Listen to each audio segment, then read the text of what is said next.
Welcome to this episode of Intellectual Conservatism. Today I'm here with Father Deacon Ananias Sorem and, of course, Christopher Tomaszewski. So, Father Deacon, this is the first time that I've had you on the show. So I'd just be interested in you introducing yourself to the audience and if there's anything interesting that's been happening in your life. Thank you. Thank you so much for having me. I'm really happy to be here. And so, yes, I'm Father Deacon Ananias, and just a little bit about my background.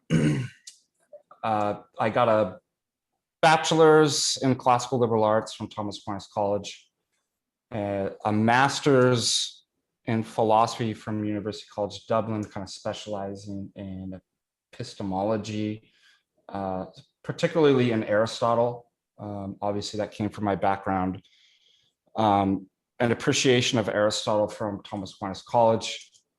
And then did a PhD in philosophy of mind, where I kind of combined a lot of different things because I was interested in philosophy of science, epistemology, and philosophy of mind, and kind of brought in what I thought could be a solution through a kind of neo-Aristotelian kind of Thomistic view that was something new to kind of contemporary philosophy of mind, because they're either like kind of Cartesian substance dualists or kind of reductive materials or something like that. So that's kind of the work that I did in that, and that was really enjoyable. I also got a diaconal vocations program, went to seminary at St. Vladimir's, and I'm currently residing in Montana. I lived in California, where I worked as a deacon at a Romanian Orthodox parish for 4 years, and teaching at Cal State Fullerton, Azusa Pacific University, Fullerton College. But now I'm here in Helena, Montana, teaching philosophy at Carroll College, which is a wonderful Catholic liberal arts college here in Montana, while I still teach remotely Fullerton College. So that's a bit about, and some of the stuff that I've been doing is, let's see, recently kind of delivered some papers at some philosophy conferences on scientism. Eric Voegelin, I don't know if you're familiar with Eric Voegelin and his kind of science, politics, and Gnosticism. And I continue to work on epistemology and writing some papers about kind of justifying knowledge in different paradigms, critiquing kind of foundationalism and comparing that with various other epistemological views. So that's boring, but that's my life. So it's true that you were a convert from Protestantism, right? And the reason why I bring it up too is because I'm a convert as well from Protestantism, but to Catholicism. Yeah, I'm a convert. I came from a Lutheran background and then converted to Orthodoxy. I think it was 2012 or 13 when I just gotten my PhD and I come back from Ireland. All right, thank you, Father. And now to Christopher. Could you share any interesting updates that have happened in your life? Because I know there have been quite a few. And since you've been on the show multiple times, I won't have you go into all your credentials unless there's anything you want to add in there too. Well, I don't know. Let me just start from the beginning, because I don't know what I've told your particular viewers as opposed to other podcasts and YouTube channels I've been on. So I'm a native of Philadelphia. And I spent 2 years studying for the Roman Catholic Diocese of Philadelphia as a seminarian. I left that. I'm now married. There is an inconsistency between those two things for me, perhaps not for Father. And I went on to complete undergraduate degrees in philosophy and mathematics at Villanova. I then did an MA in philosophy at the University of Connecticut, and I'll be finishing this spring or summer a PhD in philosophy at Baylor University. And I have recently been appointed tenure track assistant professor of philosophy at Belmont Abbey College, just outside Charlotte, North Carolina. So my wife and I are very excited about that, and we'll be moving to North Carolina in in July, and I'm very excited I'll have the opportunity to teach some of the seminarians of the Diocese of Charlotte there, help them get their degrees in philosophy. So it's a great opportunity for me to, well, first of all, have a job, period, since that's somewhat difficult in philosophy, but also to have a hand in the formation of seminarians, which is near and dear to my heart. So it's a great job for me, and my wife is thrilled about North Carolina. It's a good place to settle down. So I'll be, the good news about this is I'll be in professional philosophy permanently now, writing and doing podcasts like this, YouTube channels, what have you, for some time to come now. And I primarily work in, well, my dissertation is on philosophical anthropology, the soul, the interim state, stuff like that. And more broadly, I do metaphysics, philosophy, religion, and medieval philosophy, especially Thomas Aquinas. So I just want to also specify for the audience that a little bit earlier, Christopher was having some delay with the sound. So if ever during the conversation, it seems as if like Christopher is interrupting Father Deacon, it's not because, well, at least I hope it's not because he's intentionally doing it, but it's just because there's delay. So I don't know, Christopher, has the sound improved on your end, or is it still kind of delayed? Yes, a little bit. It's improved. Yeah. All right, so let's just keep on hoping and praying that it gets better and better. All right, so today we're talking about the essence energies distinction, and we're going to have Father Deacon kind of kick us off and lead the conversation, and then from there, you know, Christopher is going to express kind of maybe his thoughts, concerns, questions, or even if there's anything that he kind of particularly agrees with, right? And he's going to kind of, you know, present. I don't want to put all the Catholic tradition on his shoulders, but, you know, or the Latin tradition, right? But we'll see how it all unfolds. So Father Deacon, can you first explain what the essence energies distinction is? And, you know, it'd be kind of nice to know about the history and how it came about. And let me just state that by no means am I an expert on this, and I'll try my best to, you know, kind of present the Orthodox position, and then we just have a dialogue. I'll do my best to answer. I may not be the best, but you know, I can quote some of the fathers and kind of, like you said, give some of the history of this. Now, the Greek word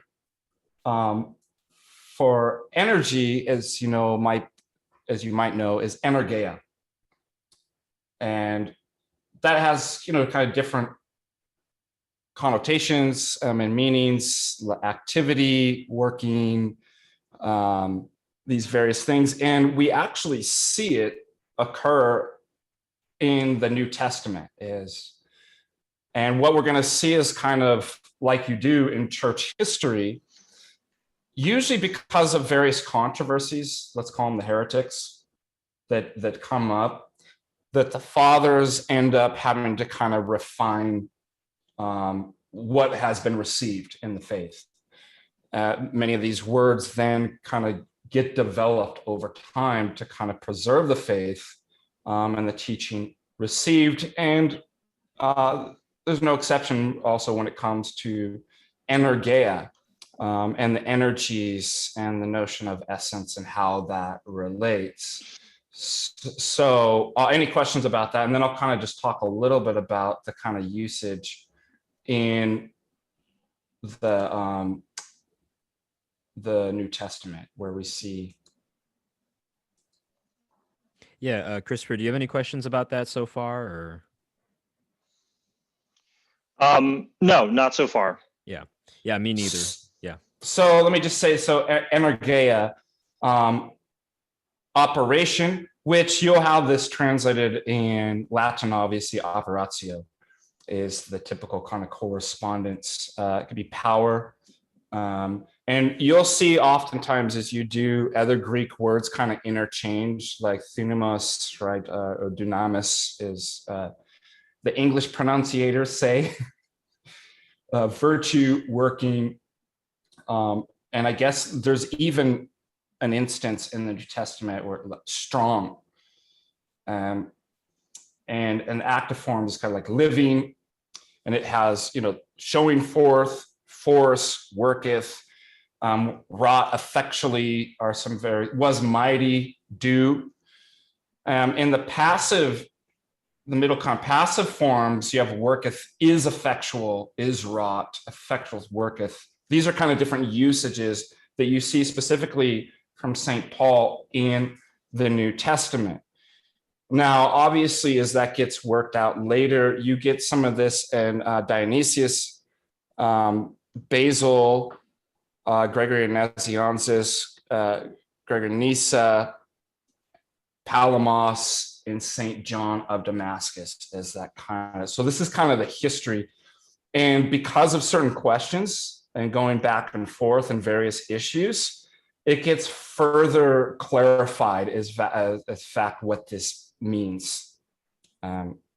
So that's kind of the beginnings of, and I don't know, I have a couple notes here. You'll find this in Ephesians 1:19, Ephesians 3:7, Ephesians 4:16, Philippians 3:21. These are all kind of usages that you'll find of energeia and the various forms of energeia.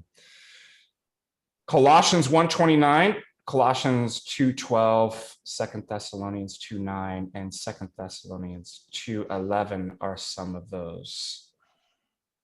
So, but it's not quite clear in the New Testament, beyond just the kind of what I said about, both in the active and passive sense, what those words mean beyond kind of worketh, showeth forth, virtue, power, operation. So those will, as the fathers discuss, those will get further clarified. I don't know if you have any questions about. I'll just kind of do that. Because I don't want to rant and pontificate, and so I'll just kind of, after saying something, just see what your thoughts are on that. Yeah, I mean, don't worry about not wanting to rant. Yeah, we're okay with like listening to kind of long explanations and thoroughness. We're fine with that. Yeah. Okay. I'm definitely fine with that. I think there's some stuff. Let's see. The Epistle of Barnabas, the Shepherd of Hermas, some even, early works too, where it's mentioned. I think Clement uses it as well. So let's just, what does it really kind of get developed into, and why would it be useful? So there's different ways that we can talk about God. And you get this kind of in the Cappadocian Fathers and obviously in Palamos. Specifically, this starts to get really defined and clear what the Orthodox doctrine is.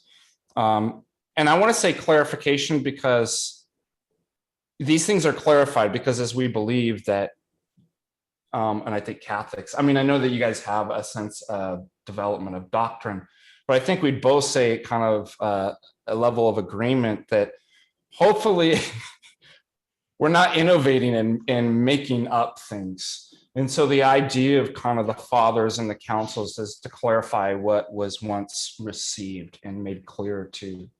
I don't know if you guys would agree with that. Yeah. So yeah, by the time you get to the kind of Cappadocians, where you have this idea of that God can be spoken of ad intra, in himself, his ousia, his in Latin essentia, right? And that is what God is in himself and only known to himself, and not known, I mean, even to the seraphim and cherubim. And then there is God, really God, outside of his essence. So that's the kind of first distinction, is that energies are not simply effects. And I know that the fathers will use analogies of like the sun giving off rays and stuff like that. And it's really easy to kind of fall into this notion of, oh, well, then energies or activities or doings of God are like effects. But the fathers are really clear to say that no, they're actually uncreated. They're really God, and they're not effects, but they're not God's essence. And as we'll see, but God's essence, they're not unconnected. God's essence is unified with theirs. So there's a real experience with the essence of God, even though the essence of God remains unknown. And so we'll talk a little bit about the kind of practicality. So it's not so, I know this stuff sounds really abstract, but there's a real kind of practical application of this and theology and the practice of prayer and asceticism and things like this, that the ways that we get to actually know God, so his essence isn't apart, you know, it's not separated, is through his activities, because his essence is fully there with each and every one of his activities. And there's analogies that we like to use, that the way that I get to know you, Christopher or Swan, is through the things that you do, your activities. Now, the difference is you are not your activities, are you? And your activities are created. They're temporal. What we would say is that, well, look, there's an analogy like that with God. However, he is his activities. His essence is not separated from his activities the way it would with you, and they're uncreated, they're eternal. So there's God within himself and then God outside of himself. And that's the first kind of distinction, is that they're both really God. It's just and they're not separated. The energies and activities of God are not separated from his essence. But they're not like Neoplatonic, like emanations. And that's another thing to state too, that it's really easy when like hearing this to go, well, gosh, my gosh, that sounds like Neoplatonic. In fact, a lot of this was clarified with the fathers as refutations of Neoplatonic thought. And so one of the things that's going to become important too is that each energy is personal. It's not an impersonal kind of force emanating out. And it's really God. It's just the distinction is it's not his essence. And this is the way, because God's essence, and I think you guys would agree with this, doesn't enter into the created world. And we would both believe and hold God's essence is simple, correct? Mm-hmm. So what would it mean for God's essence to come into the temporal, finite world would to be to divide his essence. And so that's one issue that is a concern, obviously, for the fathers. And so what they're going to say is his essence does not come into the spatiotemporal kind of time in that way so that it would divide the simple essence, but his energies do. His energies are multiple, his activities. So this maintains both preserves the unity of God in essence and a multiplicity where they're not divided either, so that you really experience God. And as we'll see, like St. Peter says, become partakers in the divine nature. Mm-hmm. So any questions about that? So that's, yeah, Christopher, do you have any questions? I imagine we'll get I further and deeper into, yeah. Mm-hmm. Also, yes, real quick, so I have two questions now. Real quick, sorry. I hear ringing in the background. Is someone's like alarm or phone going off? Yeah, sorry. Let me go kill that. Yeah, sorry. I'll be right back. No, it's okay. Okay, and while Christopher is gone, Father Deacon, if you don't mind, I'd like to ask you a question. So, yeah, absolutely. So I've often heard people say that, you know, the essence energies distinction is an elegant way to kind of solve how God, you know, the simple unchanging God relates to creation. So would you say that was that what motivated the fathers to really fine tune this idea of the essence energies distinction, or was that part of the motivation of the fathers to describe that relationship more clearly? How God doesn't change, but yeah, right. But is like somehow related to creation, or, you know, that's one thing, because yeah, we would both say God doesn't change in his essence, in the sense that obviously nothing's act upon God. to change his essence. And what we will see is God can change. I don't think the Roman Catholic or the Thomistic position would actually say that. So we could actually say that there are potencies in God. There's things that he doesn't do. He responds to prayers, so he could actually actualize potencies. Yeah. One of the things that makes that possible is the energies. Mm-hmm. So that is one among many issues that the fathers are working with. So yeah, you're correct. Yeah, and just for quick clarification, when you say that there are potencies in God, are you saying both the essence and the energies, or just the energies? So yeah, perhaps it's beneficial, and I don't want to go too far in without because Christopher will want to hear this and probably ask questions. Yeah. But this is going to be defined in contradistinction to Actus purus. And we'll talk a little bit about that. And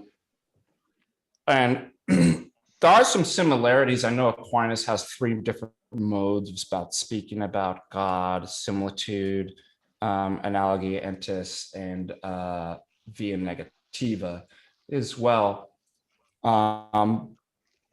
But because of this, there's specifically the essence energies and the denial of kind of an actus purus, that the way that we do that and cash that out is going to be a little bit different, isn't it? Mm-hmm. All right, so we'll talk a little bit about that. Yeah, okay. So let me jump back to the claim that the energies are eternal. I assume that's your view. Is that the broad consensus of the Orthodox Church, is that the energies are eternal, that they do not begin to exist? Yeah, you have this worked out specifically, like Palamos 2. And Basil against Eunomius and Palamos against Barlaam, because they were basically saying that they're created kind of graces from God. And so, yeah, this is basically dogmatized in the Orthodox doctrine that God's doings. Now, that doesn't mean there are some things that are actually in relation to creation created. But typically when we speak of the energies, and I'll go further too in the kind of that there's kind of a threefold division within the Cappadocians, ways that they speak about the energy. Each emphasizing, and I forgot to mention Maximus too. Forgive me. Saint Maximus has some important stuff to add about this too. Yeah. Anyways, go ahead. Yeah. So I guess I would have antecedently thought, as a philosophical construct, right, as a philosophical theory of God's nature, that one of the things an essence energies distinction is supposed to accomplish is perhaps explain how God goes from, how it can be true to say that God goes from not doing a certain thing to doing a certain thing, right? How he can go from not speaking to Abraham to speaking to Abraham, and how it can be true. All the temporal language that we use about God in Scripture can be accurate and true, and of course, on a picture of God without this distinction, that's a somewhat complicated task, right? Is to try to square all that temporal language with the divine nature. But and so it would seem, if you had the energies, well, then that really gives you like a quick, easy solution to all that stuff. But if they are eternal, as you've said, then it actually does no work for a theory of temporal language about God, right? You're basically, in this respect, the believer in an energies, in essence, energies distinction is in the same boat as the Thomist concerning how we reconcile temporal language in Scripture about God with the eternality of the divine nature. I guess it depends on, you've got to qualify in what sense they're eternal, like I said. Well, the sense that I had in mind is that they don't begin to exist. They don't begin to exist, but they do have potency at the same time. So that's often kind of difficult for, and potency would be like dunamis, right? A power. Now, as far as the temporal order, and they're received in the temporal order, there's a beginning to know them, or something like that. Of course. But as far as their existence, and this is important too, and maybe I was just going to go into this, and it helps flesh this out, is to maybe better understand the essence energy distinction is to put it into contradistinction with Actus purus. So the Orthodox won't actually identify the essence as with pure actuality and being. In fact, they remain completely apophatic as far as any names being attributed to the essence. So completely apophatic in that sense. So all of the names are associated to the energies. And so we would say the energies are the associated with being. So that's the first kind of distinction. And then, so those are eternal. That's what we mean by the energies, the activities, the doings of God don't come into existence. And what St. Maximus says is that God, in his essence, so he's not even bound by any of these. So that because of that distinction is important to the notion of his will, freely moves through, and it's what St. Maximus calls thought wills, through the energies.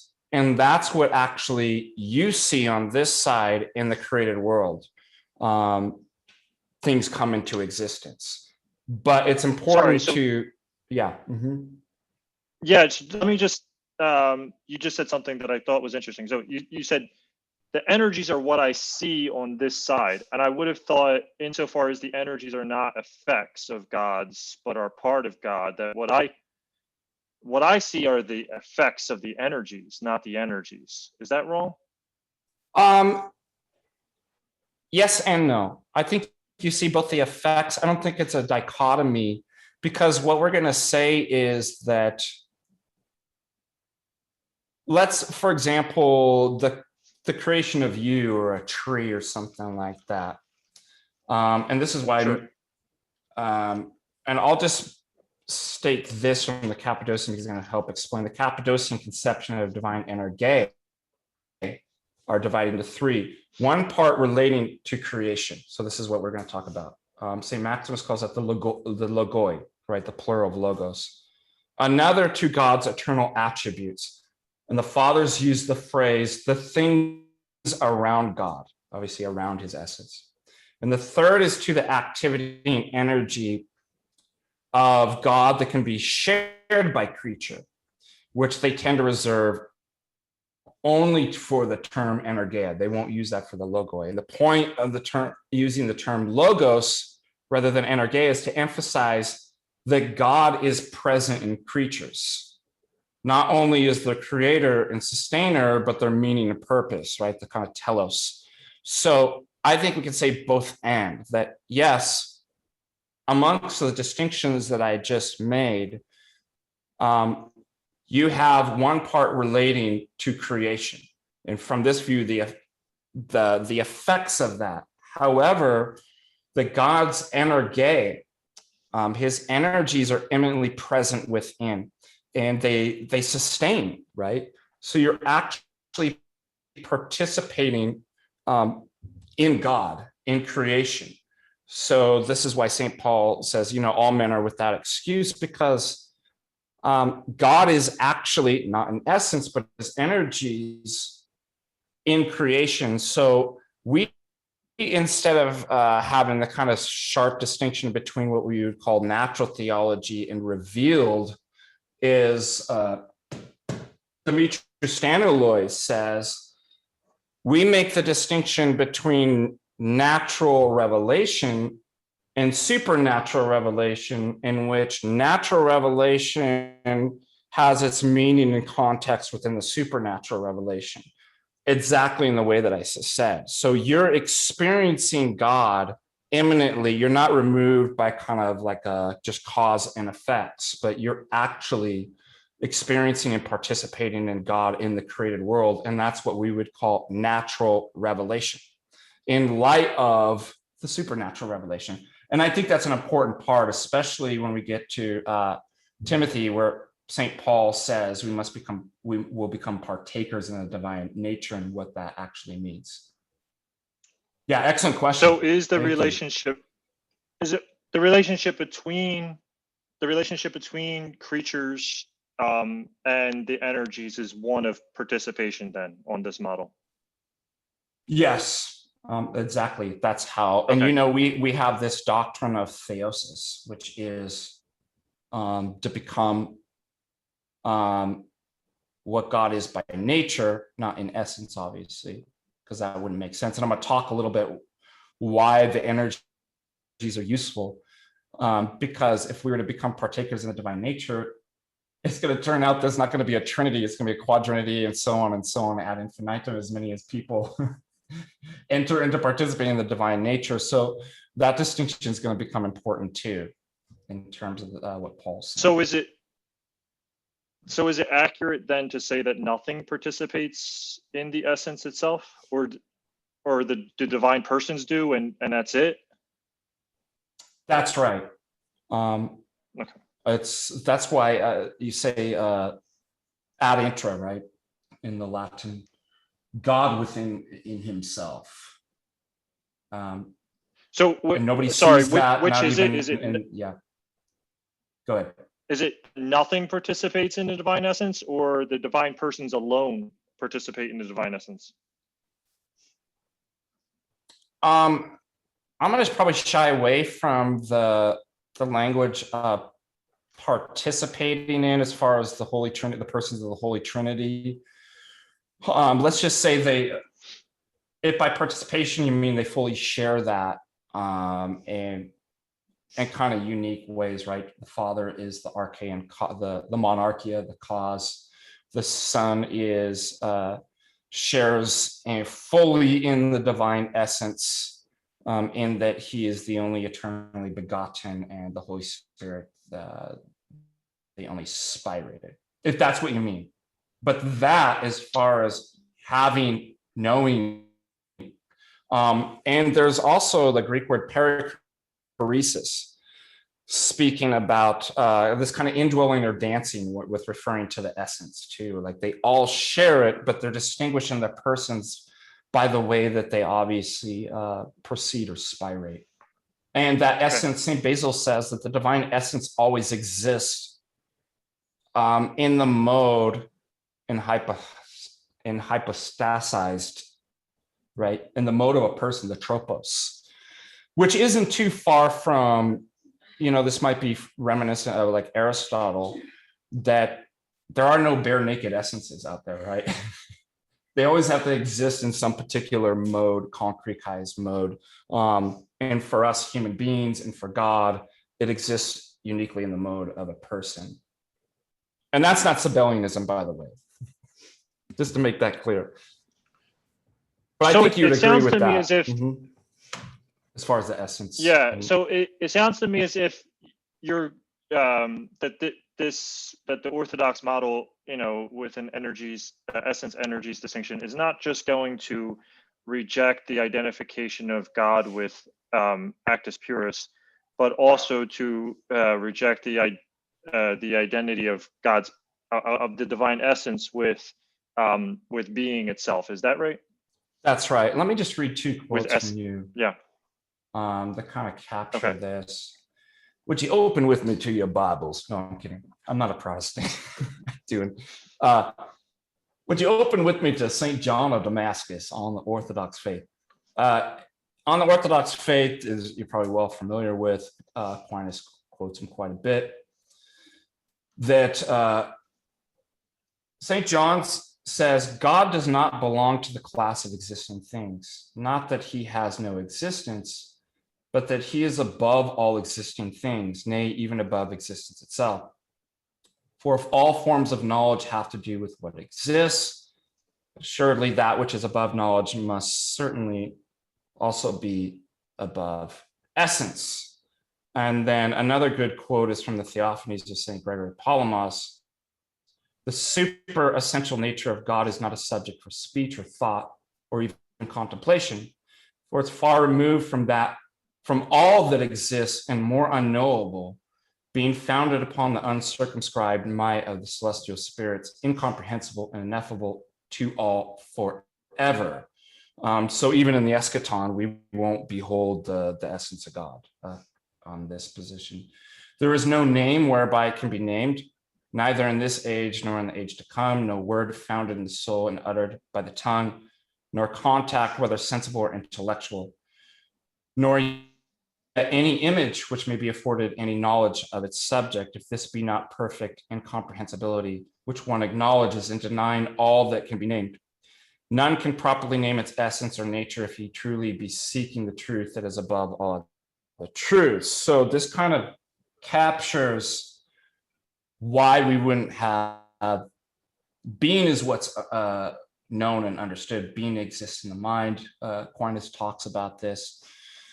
And as well as going all the way back to Aristotle and some of the pre-Socratics like Parmenides and things like that. So again, like St. John Damascus says, we're not saying he doesn't exist. We're saying he's beyond all knowing and unknown. I mean, it's just, there are no names. So we don't associate Actus purus with the essence. We don't associate anything. As I think it's in Timothy as well, God exists, and he's speaking of his essence, in a dark cloud. It's in himself, only known to the Trinity. So I think those, I could have pulled up a lot more text, but I thought that those two are nice to kind of capture why we would deny being, that God's essence is identical to being and actuality. And rather we associate that what's understood, as you aptly pointed out, are the energies. Those can be understood. And therefore we associate being and actuality, which is another translation of energeia, with the energies and not the essence, if that makes sense. Yeah, so, well, let me make a comment and then maybe a helpful comment, and then another question about Actus purus. So I noticed one of the quotations you just read out mentioned that there is no knowing the essence of God even in the age to come. Mm-hmm. And I guess that would help explain the difference in the personal eschatology between the East and the West, where in the West, of course, the emphasis is very much on seeing God in his essence, face to face. But if you, and in the East on theosis, becoming like God, the perfection of that process. And I guess it makes sense that if you have this view of the complete inaccessibility, even by grace of the divine essence to created minds, then you would have to have a different model of what final human beatitude looks like. Right, exactly. You can't go with the beatific vision. Exactly. Yeah. So maybe that was helpful. Okay. So that's that. Yeah, and then so then about Actus purus, are we going to say then that there is such a thing as Actus purus, but it's one of the energies, or are we just going to say no? Get away from this idea of Actus purus. There's no such thing as Actus purus. Well, it's interesting because I found something in St. Maximus where he does talk about God as pure act and first cause. Okay. But he makes this distinction, and it's a similar distinction between essence and energy. He says, compared to creatures, God is pure act, right? He's the object of intention in the philosophical sense, right? Intentionality. He's pure act and first cause. But Maximus also says that God in himself is not pure act and first cause for the reasons just mentioned above. So there's two things. Yeah, we would say that everything you want to say with actus purus, right, and being identical to, that would be associated to the energies. So you're correct. And then we'll just say, but that is God. And I know it must be difficult. It took me a while too, because, I came from the West and I was educated as a Thomist too. And this is really hard for me to get. I don't know if it's just a kind of a different way of thinking. And I thought about part of the issue, especially going through Thomas Aquinas College, is there was no way to, you just don't conceive of God apart from essence. And so to have this kind of language, it's strange, bizarre. I mean, do you kind of have that feeling too, or was I just the only one to? Yeah, well, I mean, I think my mind definitely goes back to Aristotle and Aquinas, and thinking about fundamental human cognition. Like, what does the mind latch onto? Well, it latches on to quid est, to essence. Yeah. And so in that, on my view, certainly it's not even worth trying to separate my patterns of thought from the seeking after the essence of a thing. That's just part of what it is for a human being to think, on my view, is to try to latch on to what's the essence. Now, I guess I can kind of. But you know what? There's something in Aristotle just made me think about. Later picked up on Thomas, right? Because you mentioned the quid est, but the that it is too, right? In the order of knowledge, isn't it? That it is, and I think that's. I mean, you don't find this in antiquity and medieval. You don't get it till later, but I mean the concepts thereof, I think, in the mode of knowledge, that you first know that it is, and then you inquire to know what it is. So I think you could have a point of agreement here. Here, when you're identifying God as first cause and pure act, you are referring to his essence, that it is, right? But it's always through the energies. That's the only thing that you actually know. But what salvages this is that the essence is never separate from the energies. So, right. But I think it's a point of agreement.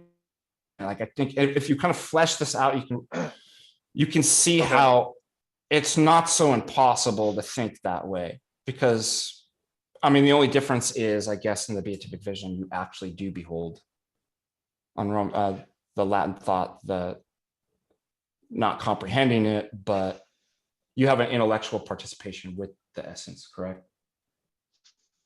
By grace. That's right. Yeah. Right. So, but that inseparability. Yeah, go ahead.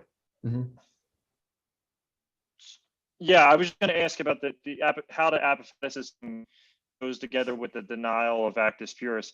So is the motivation for denying that the essence is actus purus, that's coming from the Apophaticism, I imagine, right? Yeah, exactly. That's why I thought both those quotes kind of made that. And there's a lot more, obviously, going through the fathers. The ones I didn't bring up would have been really good too is Dionysius, obviously, the area Pegite.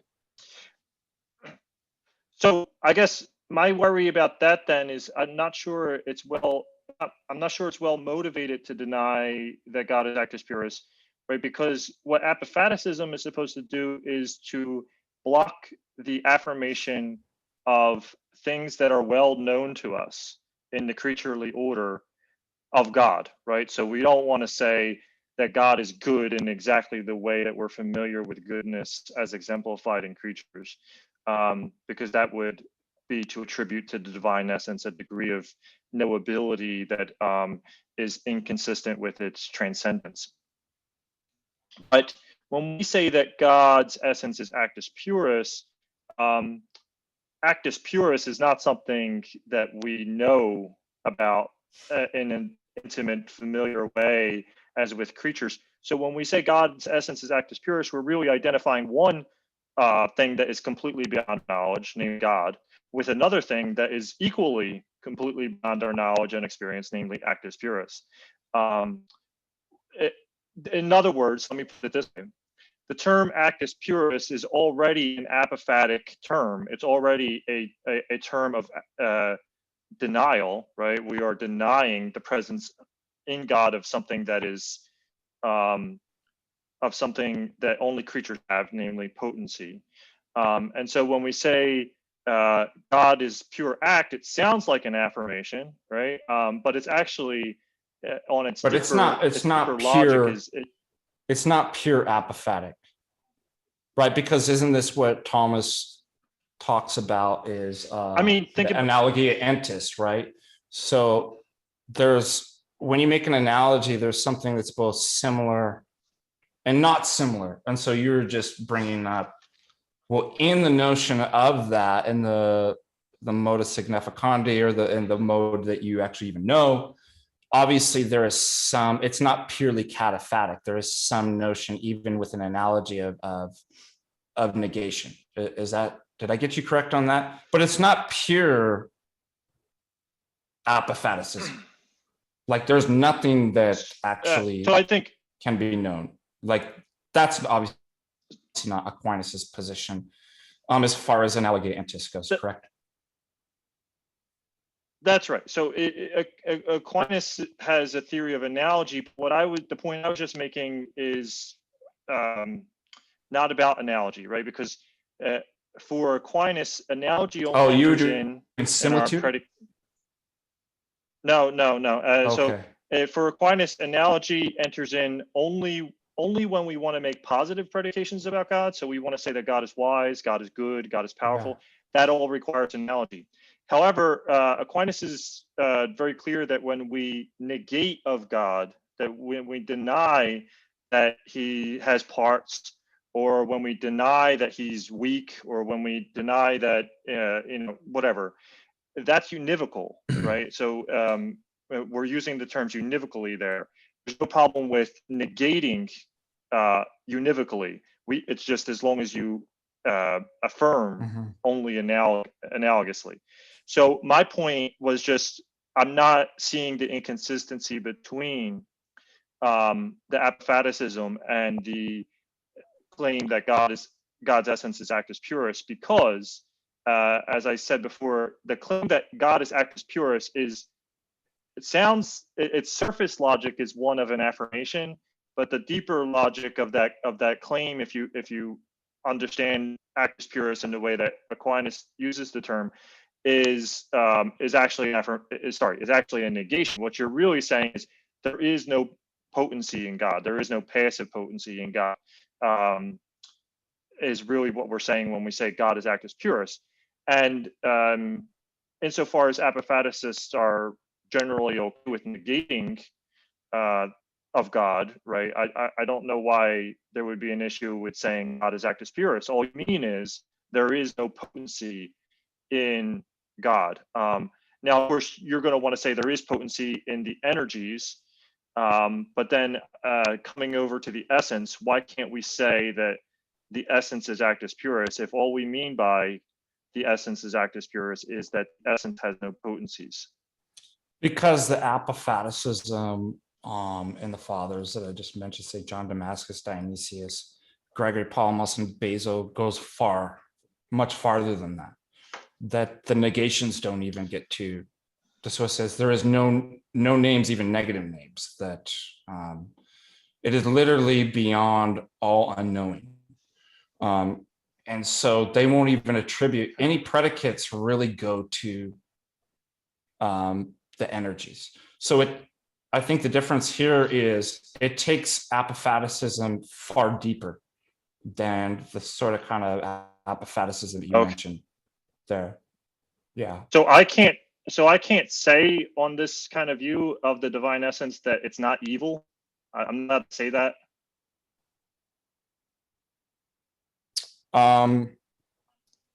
Only in, well, yes and no, in the kind of ways that we talked about there, like Saint Maximus, that because the essence is not separated from the energies, what we mean by not evil, we're talking about the energies, and therefore God, but none of those names are actually even proper. Any negations, affirmations, anything to the essence. Yeah. Yeah, no, we can talk about what that in a meaningful way, and like, well, who God is outside of him, his essence, not his effects. Yeah. Mm-hmm. Yeah, I was. So that would be a difference, wouldn't it, between? Yeah, I was talking about the essence. So I just So I realized. Yeah. So there would be predications about God, and those would be predications about strictly speaking about the energies. But even about essence, I can't say that it's not evil. I can't say that it exists. I can't say. Yeah. Okay. So you can say, like difference. Maximus, in relation to the created order, you can, but not if you mean what the essence is in itself. That's why Maximus. Okay. You actually find Maximus say that God's pure act and first cause, but he doesn't mean that ad intra, not in his essence. He means only in relation to the way that you actually see that. Yeah. But God in himself is not pure act. That's why it says St. John of Damascus says, and Dionysius, he doesn't exist. So that's a privation, right? But then he qualifies not that he has no existence, but that he's above all existing things, even above existence itself, all the names and predications and negations. That's what they mean. They're just kind of qualifying that. So given this degree of apophaticism, it sounds to me as if the thing to say is not to deny that God is actus purus in a way that would stand in distinction to the Western tradition of affirming that he's actus purus, but to say that God may or may not be actus purus and we just have no way of knowing. Right? That's interesting. I never thought about. I don't even know what that means. If you, I mean, because that almost kind of seems like you have like, if no words or concepts could ever, in theory, then I wouldn't even put it into the dichotomy of an either or. That is, the fathers talk about God transcends all the antinomies. That so I can't be like he may or may not. It's because even that is kind of a predication of if all those names are beyond, like if God's essence is beyond that, I don't think I'd be comfortable with saying, or if that would even be a meaningful statement. It could be that God is pure act. So how do we even get to say? I do. Yeah, that's helpful. But then I wonder how we even. I mean, maybe I'm wrong about this, but from my kind of understanding that. Yeah, no, that's helpful. Right. But then I think it was Saint Maximus you were quoting, I think a couple times now, for the claim that God is not an existing thing. Something that Thomas certainly agree with. Saint John of Damascus, yeah. Sorry. Mm-hmm. Sorry, Saint John of Damascus. Yeah, I confused them. My mistake.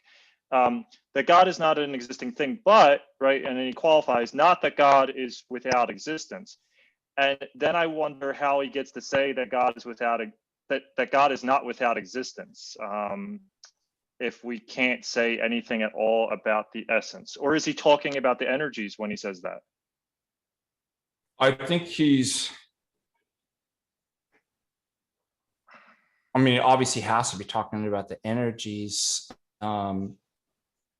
And okay. And right. But also it sounds like it. Yeah. there's something unique there too, though, because once you say that, well, but the essence is never separated from the energies, obviously, you don't mean that he's like non-being or something like that.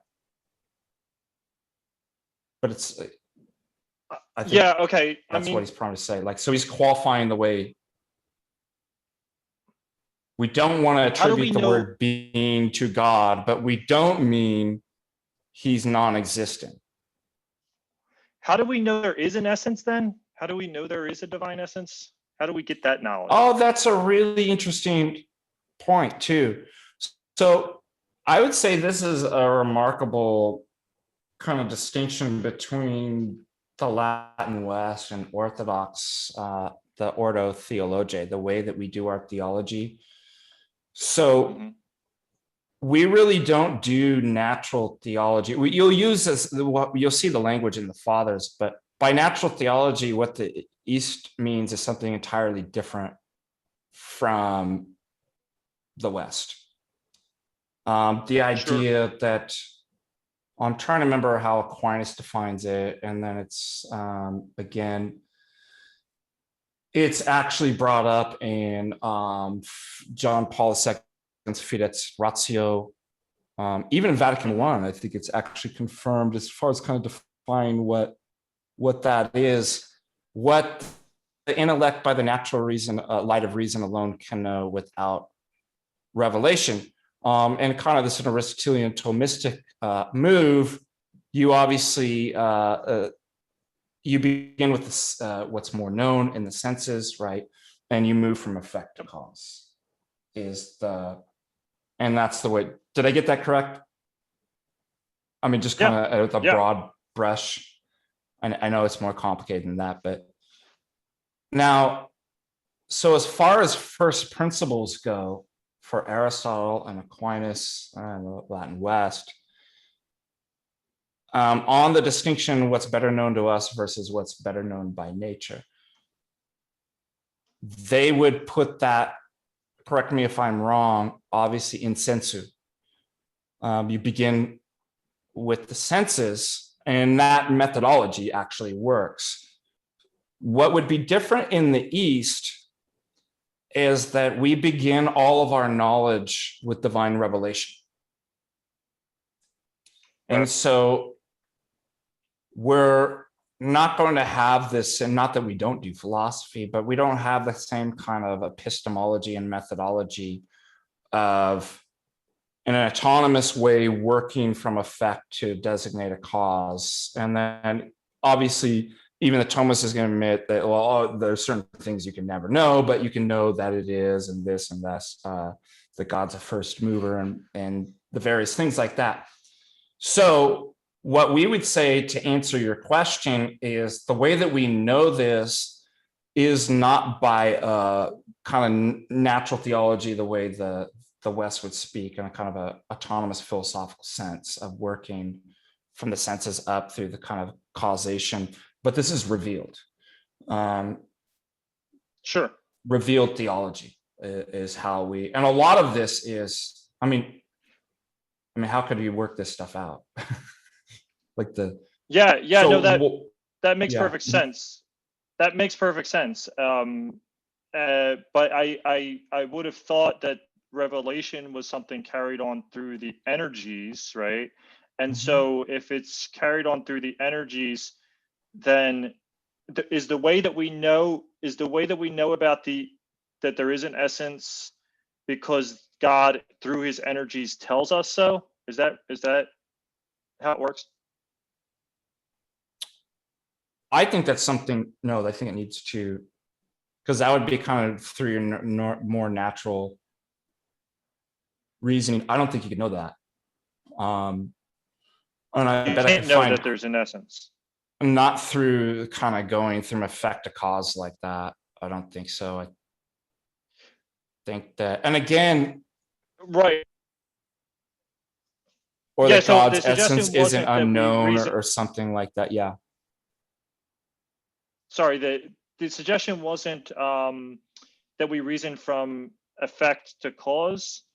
but that we accept on God's authority, right? As that his revealed essence to is us present through the in energies. his energies, right, in an unknowable Yeah. way. So you're being told through the church and the fathers and revealed theology that you can never know this, but I'm going to tell you a little secret. I'm always there in essence, even though you can't know. I'm fully present. It's not like God's like, hey, I'm just going to give a piece of my essence over here. So there is one sense that we can actually say that he's simple, right? He's not composed of parts in his essence or something like that. That's a commonality, right? It's just when we get into fleshing out the kind of the specifics of Actus purus, and the predicates being the exact same, that's you're going to start to get some differences. But we all believe that God's essence is simple, and this has to be revealed to us. It's not something that we know.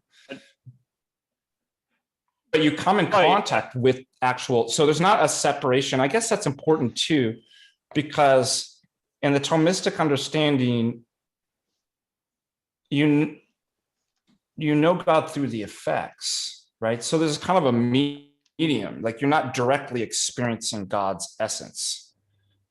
What the energies, Not the in this essence, life, that's right. yeah, what the essence energies distinction is going to say that you're actually experiencing, you're coming into contact with God in his essence, even though you can't, it remains completely unknowable. Well, how? Well, if God is, the essence doesn't enter into space and time, but it's unconnected from the energies, and the energies are immanent in, then you are actually, there's no mediation. Do you see what I mean? Between created effects. Yeah, no, and that's an important part that. of the energies. Mm-hmm. And this becomes important too, because you might remember this from Augustine. When you're in scripture and you're told about the Theophanies, or the angel of the Lord. Now, on kind of a Thomistic view, what does that mean? Did God's essence come into space and time and appear as the theophany? This is what Augustine's actually wrestling with, correct? Because I think that, I mean, correct me if I'm wrong, and Augustine's idea is a little bit different than obviously Aquinas on kind of absolute divine simplicity, but I'd argue that Augustine does have a doctrine of absolute divine simplicity. And then obviously Aquinas like refines that and goes further, but I can't find anybody, maybe you know, prior to Augustine that kind of has that notion of absolute divine simplicity. And so because of that, he's actually thinking about these theophanies, right? That is it actually directly the Lord?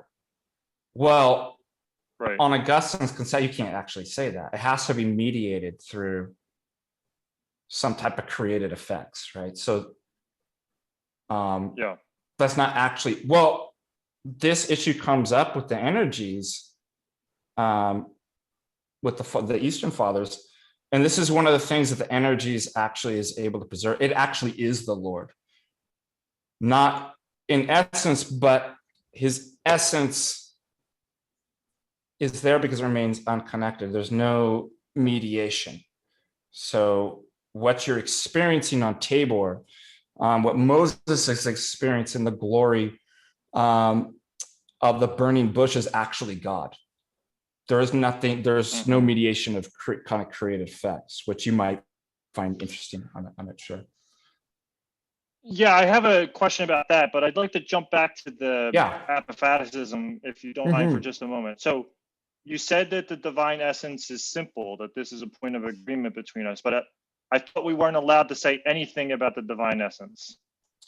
Yeah, so we're going to have to say that's in, I'm going to go just with the way St. John Damascus said too, about existing things. He's not he's both simple and not simple, and qualify that, and then say that he's simple in relation to us of what, but as far as what, so that would be ad extra, but as far as what he is ad intra, you can't bring God's essence down into even a kind of a negative way. Yeah. Do you mind if I jump in here real quick? Yeah, absolutely. Yeah. Yeah, Swan, please go ahead.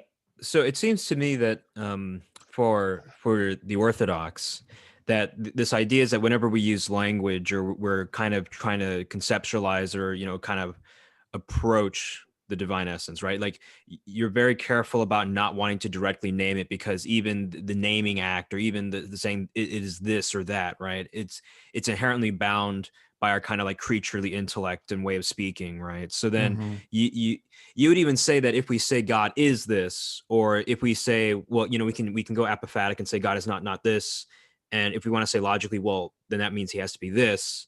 You would be so careful as to say, well, but that's still within our creaturely domain, right? Yeah, and again, I'm not an expert on this, so I'll do my best to. But these are really excellent questions. As far as I know, the fathers will simply go to this distinction of ad intra versus ad extra. So there's a way that you can speak about God's essence outside of himself, but then as far as ad intra, what he is in himself, like none of these names, obviously. And so the ad extra is obviously going to be in relation to creatures. Yeah. So then like when beyond God, that, I actually don't know. That's an excellent question. Yeah, but and maybe that's because I'm not an expert on this. So the idea is that like when God kind of, so to speak, looks into himself, right, and he's understanding himself, that's the kind of quote unquote knowledge that you and I could never have of God, right? But then there is a sense in which God kind of reveals himself exteriorly or beyond himself, right? And then that would be through the energies, correct? Yes, correct. Okay. And then the energies, if you don't mind a clarification, in what sense are the energies identical to God again? They really are. Let me see. I've got another quote. I find like quoting people's a lot better. No, it's good. Yeah. Than me trying to. Well,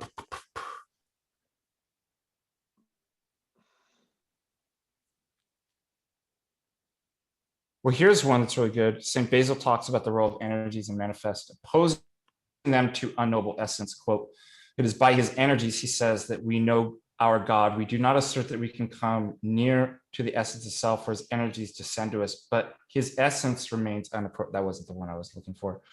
There are two. So why is this difficult? Because in the West, we know of no other mode. We can't admit of a mode of existence of God other than essence. Let me put it that way.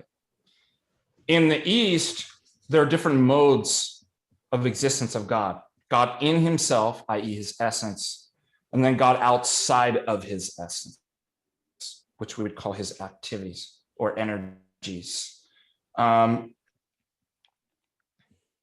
Let's see. From the point of view, God is, as it were, limited by his essence, which is not essence. Oh, that was something else. Anyways, does that make sense? So we can speak about two. It really is God. There's God in himself, which we would call his essence, and then God outside of his essence, which we call his energies, which are not effects. And we'll talk a little bit about, but they're not substances either, because if you remember back on the kind of Aristotelian understanding of substance is that which can subsist on its own. Well, energies, it doesn't make any sense to say that energies can subsist without the essence of God. So they're not substances. They're not, but the fathers say they're not accidents either. So part of the problem too is that sometimes it seems like we can use some of this Aristotelian language, but we can't push it down. It just transcends. And I found that becoming Orthodox, that was a really kind of difficult thing for me, because my operating system was Aristotelianism 3.0. Like, I was just like, I don't understand. I can't understand anything beyond these kind of categories. And that was a considerable challenge for me, is going in to see that yeah, sometimes we can use this various language from the philosophers, but sometimes that stuff doesn't work at all. And I think we're kind of getting to that point when we're working through that, as you might see. So I have a question about the odd intra versus odd extra predication distinction here. And you had said that this is one way in which we can say that God is simple. For instance, we can say that God is simple odd extra in relation to us and to his other creatures, but not odd intra, because of course we can't say anything about God odd intra. Yeah, that's a good way to put it. And yeah. I'm not clear what it would mean for God to be simple only in his relation to us, because simplicity, as I understand, is not something that's had in relation to another thing. Simplicity is by its nature an intrinsic feature. I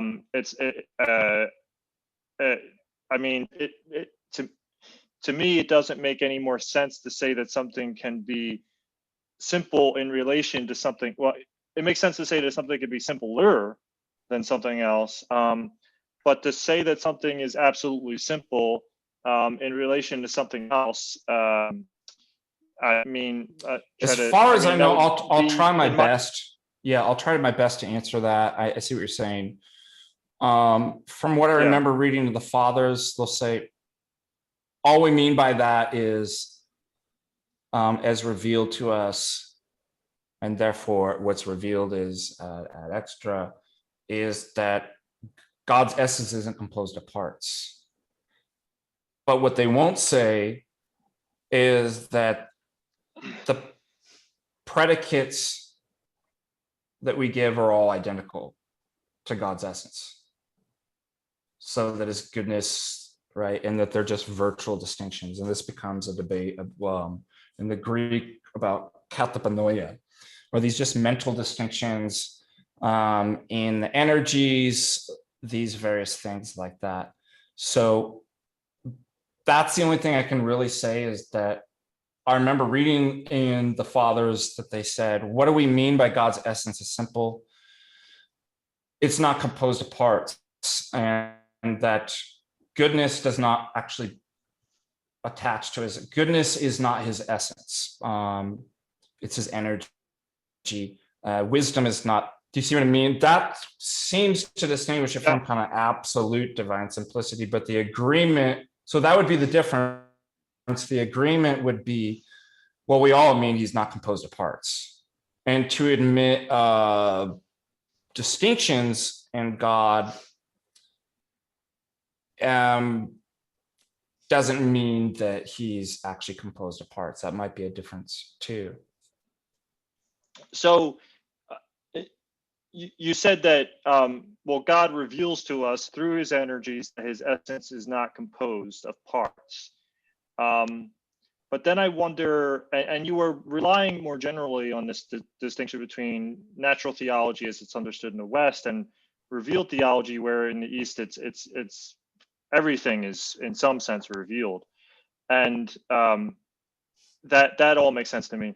But if it's revealed to us by God through his energies that his essence is not composed of parts, then it's not clear to me why we can't then say his essence is not composed of parts. What is in, I think, extra, but we just don't have any. None of the names can actually get into the essence in itself, is I think what they're saying. So, right, and that's something that like Thomists say too, right? None of our names as taken from created things can accurately describe the divine essence. And so we say that's why we only affirm of God analogically, never univocally. But I think you would still say that those are ad intra. Whereas we would say, I don't know, like from outside, we say it's simple, but that's what I'm saying is, like, there really is, God doesn't have that in his essence, because there is no concept or name. So all that the fathers will talk about in an extreme of Apophaticism is in relation to creation. That's what we could say about the essence.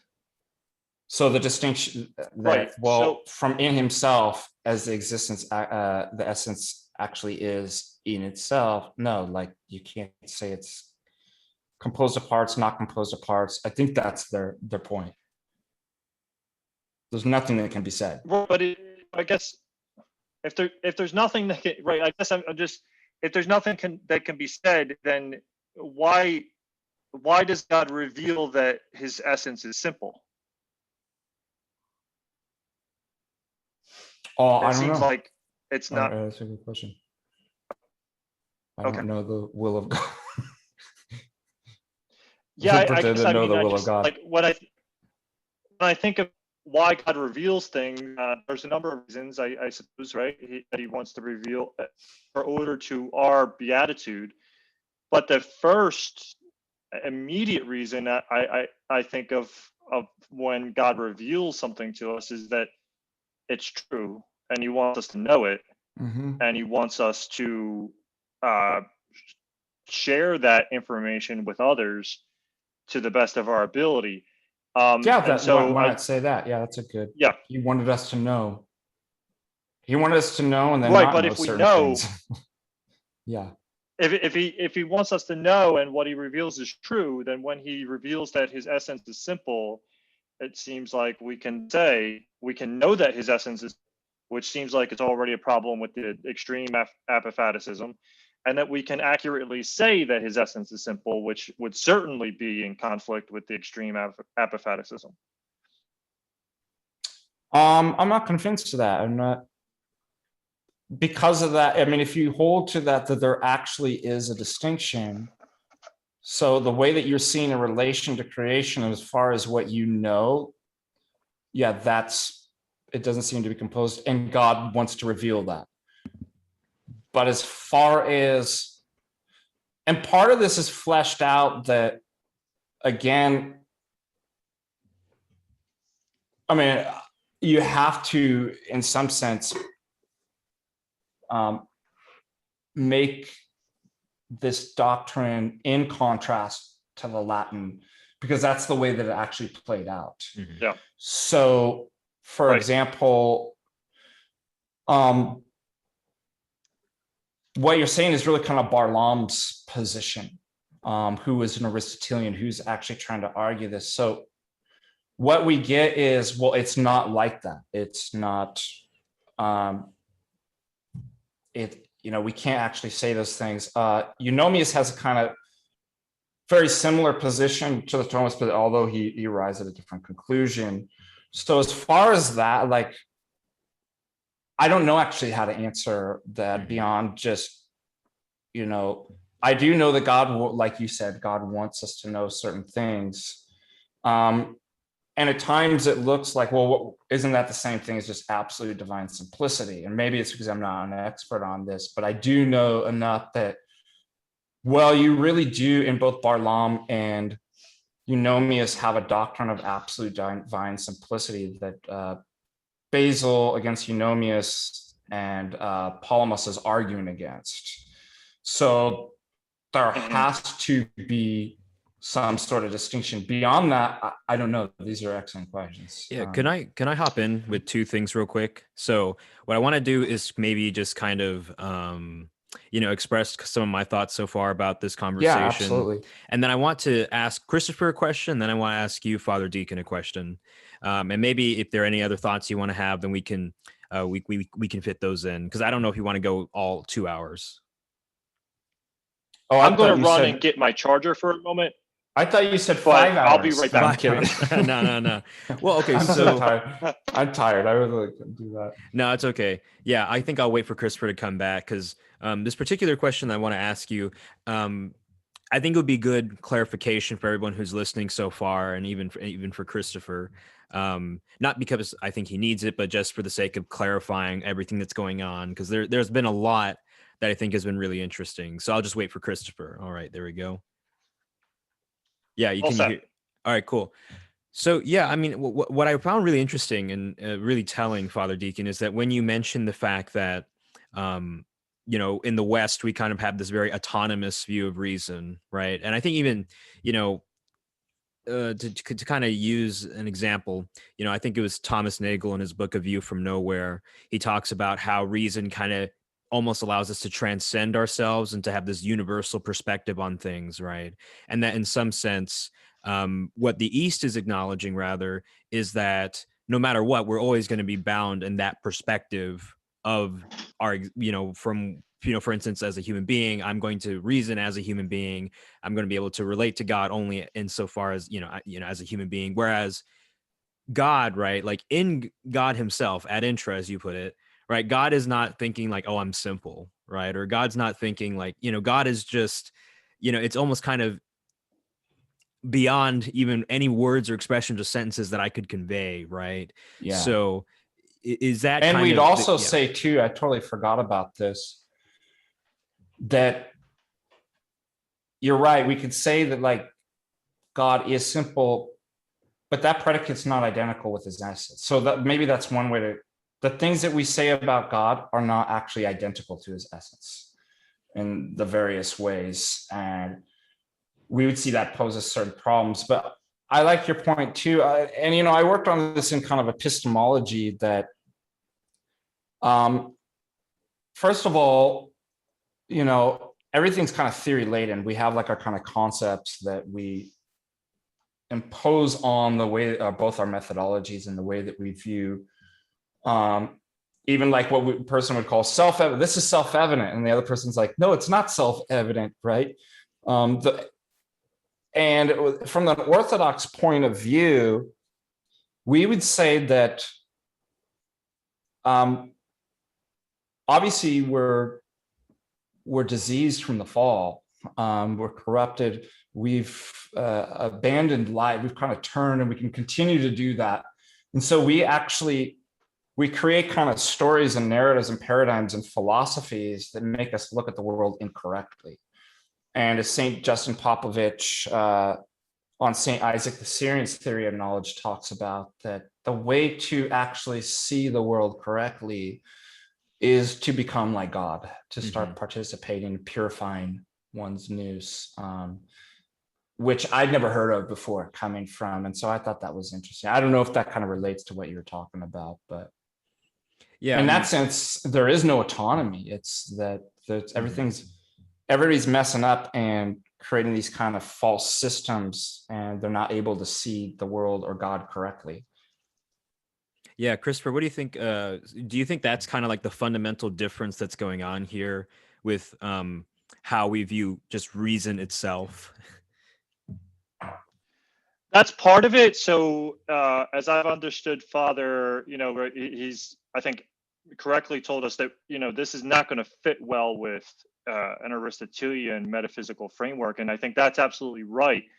But my worry is it goes deeper than that, right? It's not just the rejection of the Aristotelian categories that I'm sensing here, right? But a rejection, for example, of excluded middle, right? The idea that we can say of God at least that he is or he isn't this or that, right? And the excluded middle is not an Aristotelian principle. We generally tend to think that that excluded middle is more foundational than just Aristotelian metaphysics, that it's part of one of the self-evident principles of logic. So I do have worries about that. And then I guess my other issue is that this isn't Apophaticism, right? Because Apophaticism, of course, from the Greek for apophasis, way of denial, way of negation. And it sounds to me from what Father said so far that we're not even allowed to make negations of our creaturely concepts of God, right? We can't even say of God that he doesn't, in his essence, ad intra.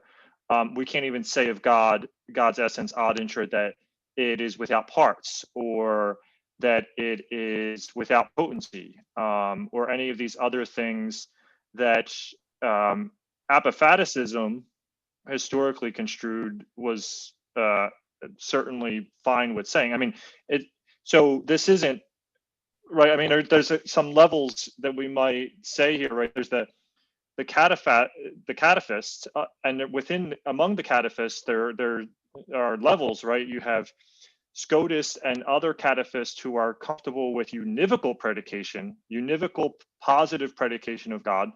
Then you have Aquinas taking a middle way here, where he's okay with cataphasis about God, but only by way of analogy. And then you have the Apophaticists, who are only okay with denial of God, the removal of creaturely concepts from God. So all we can say about God is what he's not. And historically, that's been, I think, seen as the extreme view, but it seems like this is more extreme than that. Like, we can't even say of God what he is not. So I guess my concern is like, well, let's make sure that we're flagging the fact that this isn't an apophatic view. This is more pessimistic about the adequacy of our language than even the apophaticists, because this is a view on which it seems we cannot even truly deny certain predicates, any predicates of God. So just to clarify, who are the Apophatists that you have in mind? I don't. I mean, arguably Augustine.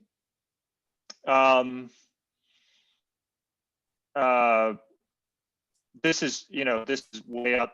I mean, we're getting into history now. Theological history is not my wheelhouse. But I would want to say St. John Chrysostom, possibly. But regardless of who we identify as being in this tradition, the apophatic tradition is one on which it's by definition permissible to deny of God. You can't affirm, but you can deny. I mean, it's what the word means, right? Which is what we're saying. Then, I mean, we just have to remember what words mean is going to be kind of paradigm relative. So there might be some similarities, but obviously in the West, what Apophaticism means is something entirely different. Not entirely, there might be some similarities in the sense of, i.e. negation.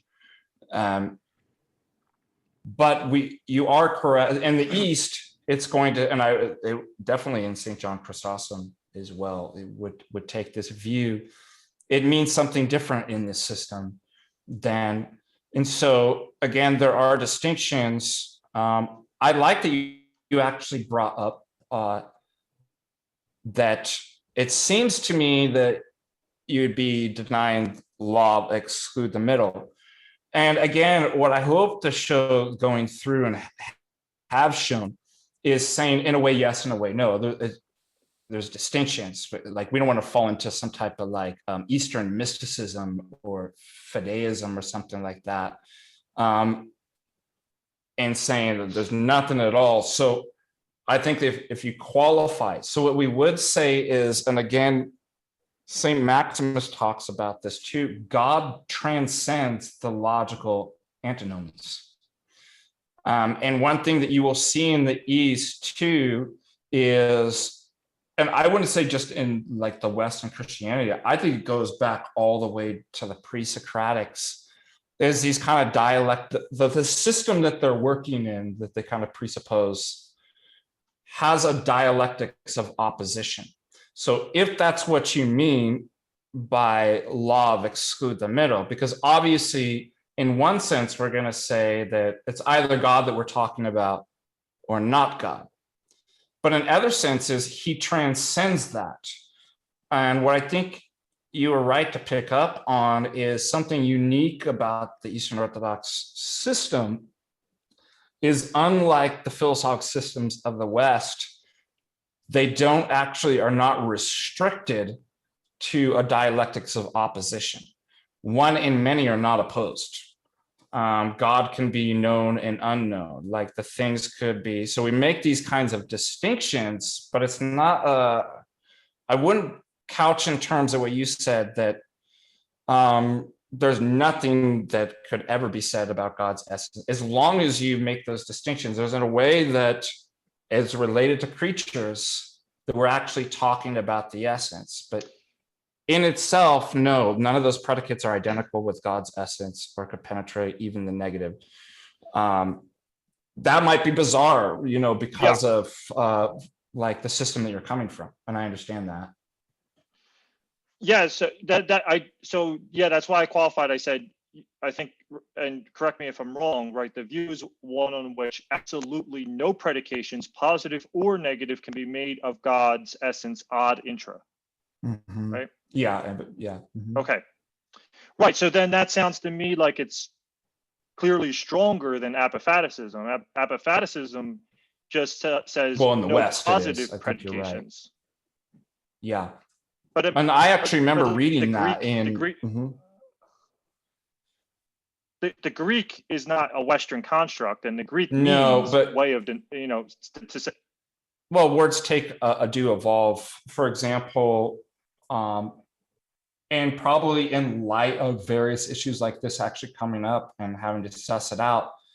But hypostasis, right? That is substance. Yeah, sure. But it begins to take on, it has a history that's connected to substance, but it begins by the 4th, 5th century, begins to take on a different meaning person, and a connection to prosopon, like the face, right? So that's not surprising to me. I'd actually expect that in light of certain controversies and working out, that it would change from its etymological roots and somewhat, but it preserves the idea of negation. Yeah. Right. So, but it's important to note it's a very different kind of negation. So, Apophaticism, as I'm familiar with it, and I think as many in the West at least would be familiar with it, is a view in which, is a view on which only negative predications of God are permitted. What's being denied, right, are these positive predications of God. Whereas it sounds to me, the way you're representing the Orthodox view is one on which we don't deny that we can make positive predications of God. Rather, we deny that we can make any predications of God, positive or negative. And I just want people to see that that's a strictly stronger view, logically speaking, than Apophaticism, as I think many in the West certainly understand it. Just want people to understand it's a significantly stronger view. But I think you need to go there. Yeah. I mean, if one's serious about how unknowable the essence is, right, you can't then go, yeah, but I can have this type of negative knowledge about the essence. So you can't kind of have your cake and eat it too. So there is a way that you can talk about, like, well, it's talking about the essence. Well, you'd have to qualify that. That's what we just did in relation to creation. God outside of himself, yeah, of course we could. But if you're going to take transcendence seriously, then you're going to actually have to be committed to that. So I think that's probably what's motivating that. Okay. Yeah, if you don't mind, let me ask maybe one question to Father Deacon and then one question to Christopher, and we can wrap this up. Let me and I'm probably opening up a can of worms now, but to Christopher. So I was really interested in your response to Father Deacon's question on the Theophanies in the Bible, right? When God reveals himself, or it says, God is in the bush, or Abraham seems to commune with God, right? What's going on there, if you believe in absolute divine simplicity? Great. Yeah, thank you. This is, I'm really glad you asked that question, because I wanted to get back to this mediation point before we wrapped up.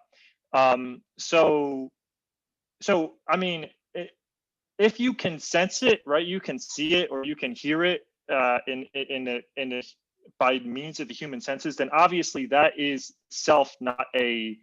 that is not God in himself. It can't be, right? I mean, I don't think, Father can correct me if this is not the case, but I would imagine that even the East would want to say about the divine energies that they are not in themselves visible or audible, that our way of contact with them would be through the intellect. But he can clarify about that. So insofar as, right, Moses sees a burning bush, right, he's seeing a visible fire. That obviously can't be the divine essence, or any other part of God who is wholly invisible. So insofar as it would be visible or otherwise sensible, accessible to human senses, that could not itself be God. Now, with that said, I don't know, I don't think I have the same kind of worry about mediation that maybe Father has, because I think that nevertheless can count as direct contact with God. Here's why. So, I mean, I think about if I'm sitting across the room from my wife and I say, I see my wife unmediated without any kind of medium between us, strictly speaking, in the physical order, that's not true, right? I can't get my wife inside my eyeballs, right? What I'm directly experiencing are photons. And likewise, if I hear my wife's voice, what I immediately experience is not my wife's vocal cords inside my ears, right? But rather sound waves that she generates and which travel to me. But the thing is, that doesn't stop us from saying I have an immediate experience of my wife, just because there's air between us or light between us or sound waves between us. And so I think we should also not shy away from saying that Moses has an immediate experience of God when he comes into contact with the burning bush, because although what he directly sees is a created thing, that created thing is an immediate representation of God. And if we're going to start saying that, no, well, it's got to be the thing itself, then we're going to get into an extreme form of skepticism about having immediate experiences of anything, because our sensible experiences of created things are always mediated in the same kind of way, in the same fundamental way as well. Obviously there's a greater degree, for example, of mediation between us now, right? Because it's not just, we're not even in the same room, we're not even in the same state, right? So it's mediated through, the internet and our screens and the technology that we're using. But even when you're in the same room with someone, it's not as if their body is inside your eyeballs or their vocal cords are inside your ears. Even face-to-face communication with another person, even face-to-face experience with another person, is mediated by entities that are not that person. And so if we don't want to be really skeptical about saying that I have an immediate experience of my wife when I'm face-to-face with her, right? And we shouldn't, we don't want to be that skeptical about immediate experience of the thing. Then we also shouldn't be, on my view at least, we shouldn't shy away from saying that Moses has a direct experience of God in the burning bush, or that, for that matter, that those present at Christ's baptism had an immediate experience of God the Father, of his voice, through his voice, or that the apostles had immediate experience of God the Father on Mount Tabor during the Transfiguration, because created effects in that context play the same role that photons or sound waves play when I have the experience of another human person, even face to face with them. Yeah, Father Deacon, do you have anything to say? Well, I mean, I don't think I understand what you're saying about, like, our wives or something like that. But the essence of our wives are actually present in the temporal physical world and stuff. So whereas we can't say that about God. So that I think the problem on an absolute divine simplicity model is that whereas I think you're correct that I can experience my wife in the sensible, but her essence is actually really there in the matter. I don't think any of us would say that with God. So my concern would be, well, then I'm just experiencing kind of a causal chain. Now, what we would deny is that the fire in the bush is not created. It's uncreated light. So there is no mediation. It's not a sensible. It's not that there's not actually a bush, and the senses aren't involved. But here destroys the kind of the either or dichotomy of opposition here.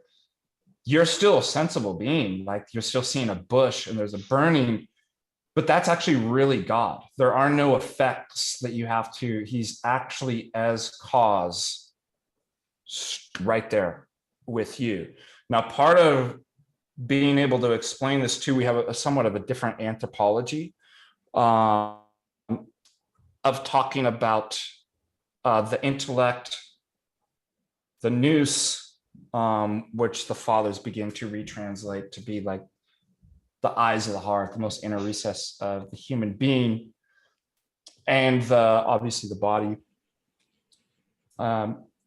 That in orthodoxy, we don't actually mediate God through and experience God in our intellect, but our nous.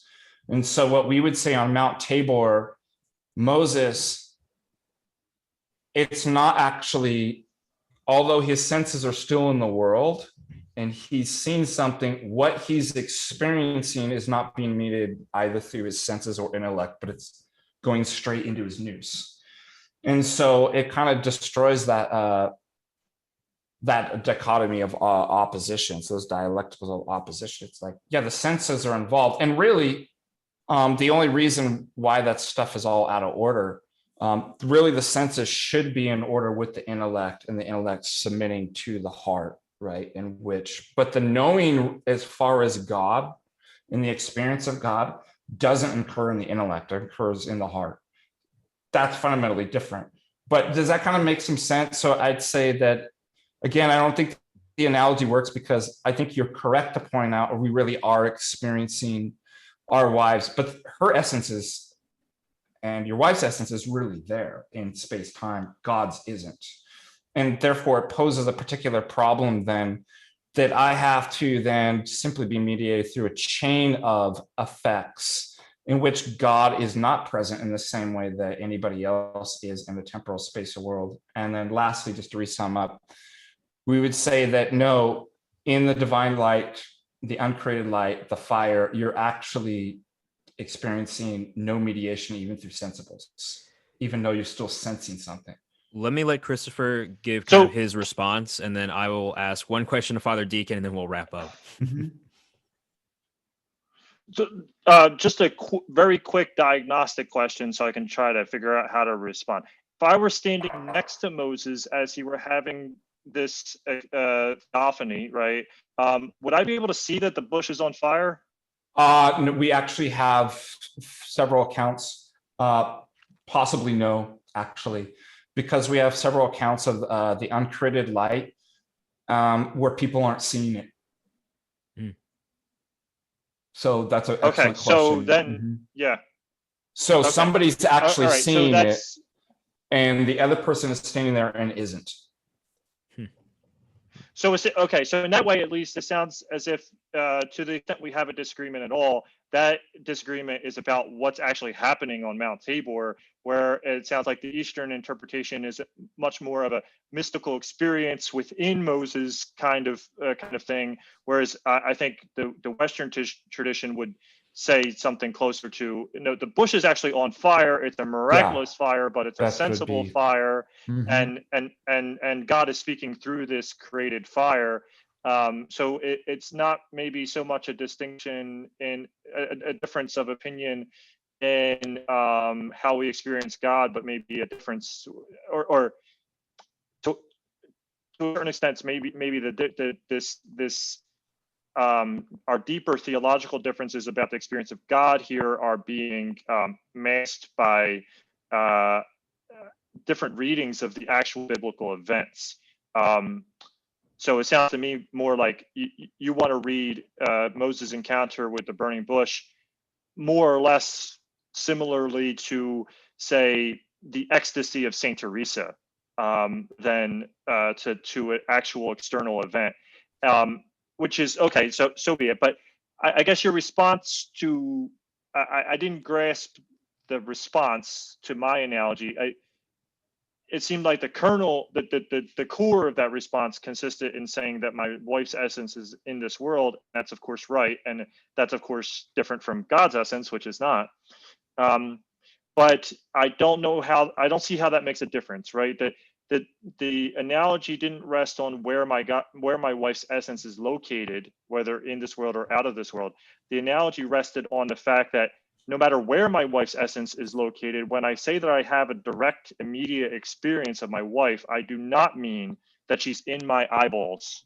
No matter where her essence is located, it's not in my eyeballs. So there's going to be mediation in a strict physical sense of photons as they bounce off her, and mediation in my eyes, through my nerves, until I start actually having. I agree with that. There's some sort of mediation. I just want to draw on the distinction between transcendence and immanence of essence. Sure. But then if we say that there's a kind of mediation there, that doesn't prevent us from saying that I have an immediate direct experience of my wife, because what is an immediate direct experience of anything if I don't have it when I am face to face with that person? Then I don't see why we should hesitate to say that Moses has a direct, immediate experience of God on Mount Tabor in the burning bush, even though, at least on my view,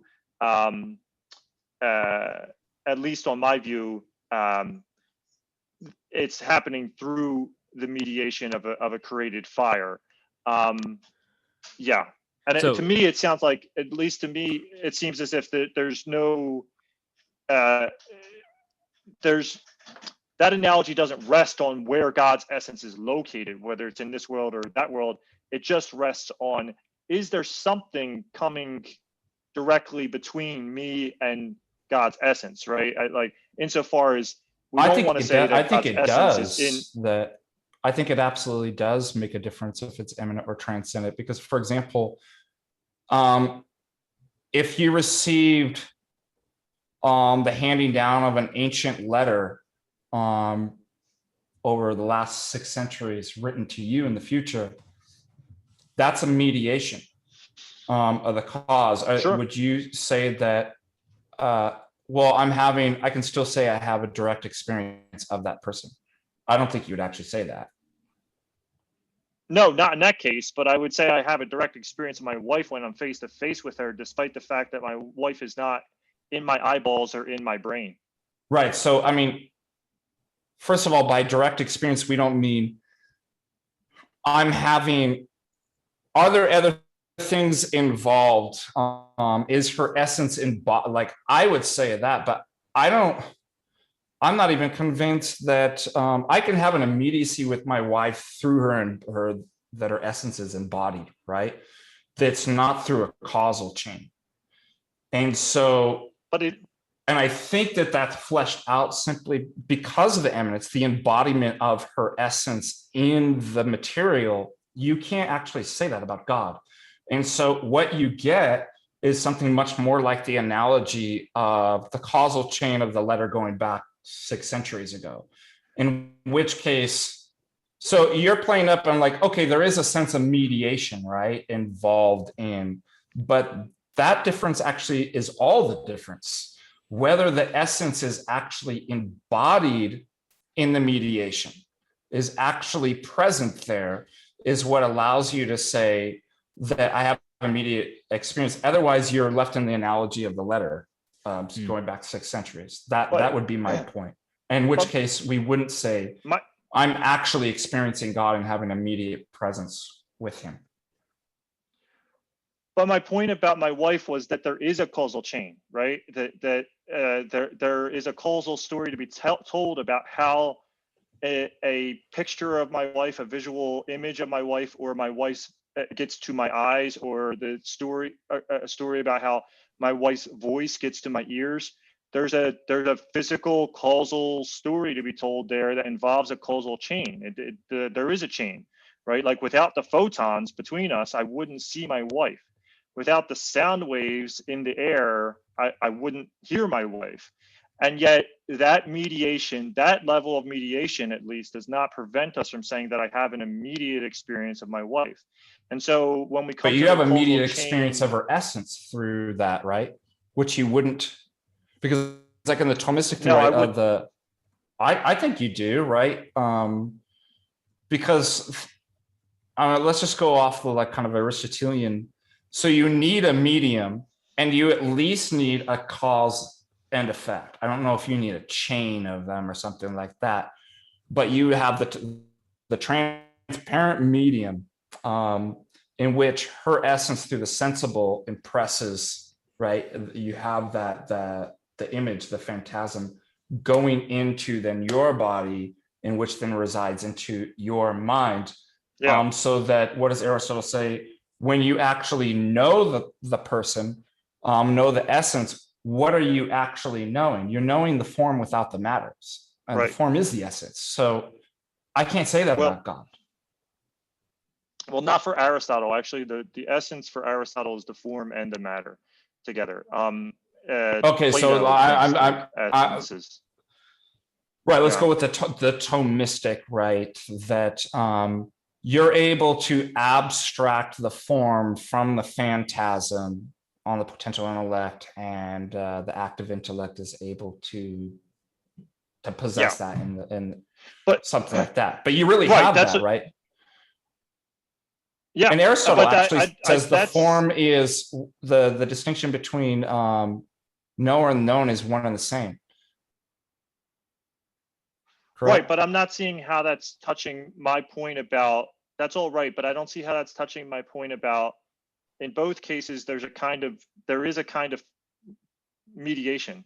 I don't, there is a causal chain between me and my wife when I see her or I hear her voice. And likewise, there's a causal chain between Moses and God when he has the experience on the burning bush and on Mount Tabor.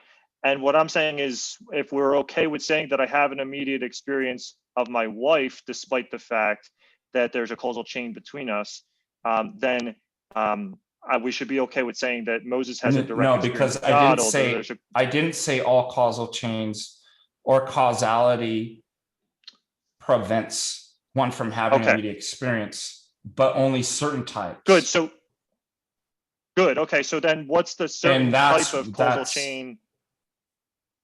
So the fact that, and that's why I said the eminence and the embodiment of an essence being present immediately to me, such that I could possess that and have a contact. If I have to use a chain, well, that's fine. I can't say that about God. So what I'm saying is all you're left with is a causal chain without. So I'm not saying, it's causal chain is the one that actually makes you never be able to have an experience. Otherwise, your argument would be correct. What I'm saying is that if you can't actually have a contact through a causal chain the way that you can with your wife, then you don't have an immediate experience. And that is exactly what you're going to have to say with God is that's not the way in which we have a causal chain with God. And that's why I said what it's more like is the letter going back to some man 6 centuries ago. Yeah, I see that. I mean, I agree with you about the letter case, because I mean, it seems to me that, that causal change is too long for us to say that I have an immediate experience. I don't see a difference between that case and the case of my wife, other than the length of the chain. It seems like what's really doing the work is the length of the chain. And then that would generate hard questions about, well, exactly how long can the chain get before we I see what you're saying. That I have. So you actually think that God immediately acts at that point in time? I want to say that Moses has an immediate experience of God on Mount Tabor because the causal proximity to God there is close, that it's like the case of me and my wife, where even though there's a mediation by photons when I see her and a mediation by sound waves when I hear her voice, nevertheless, it's proximate enough that I feel comfortable in saying I have an immediate experience of my wife. And likewise, I think with Moses, it's proximate enough for him to say I had an immediate experience of God, or as close to as an immediate experience of God as one could have in this life. Let's put it that way. Also, I was curious, what do you think, how in your explanation do you then, if on the Thomistic conception you're committed to God's essence is actuality and there's no potency that could be attributed to God, how do you explain he acts? Was he always burning the bush? I'm just curious how you. No, I don't want to say he in like kind of a Thomistic theory. Yeah, I don't want to say he was always burning the bush, because of course the bush didn't always exist, so he couldn't have been always burning it.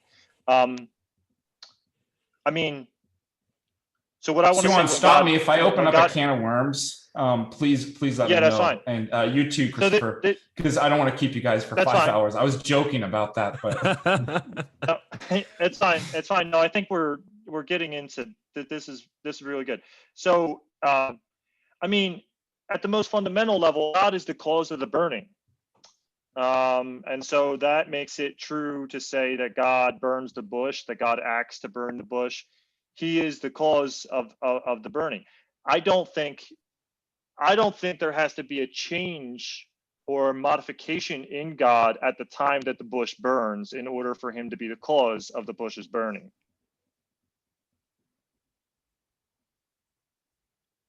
So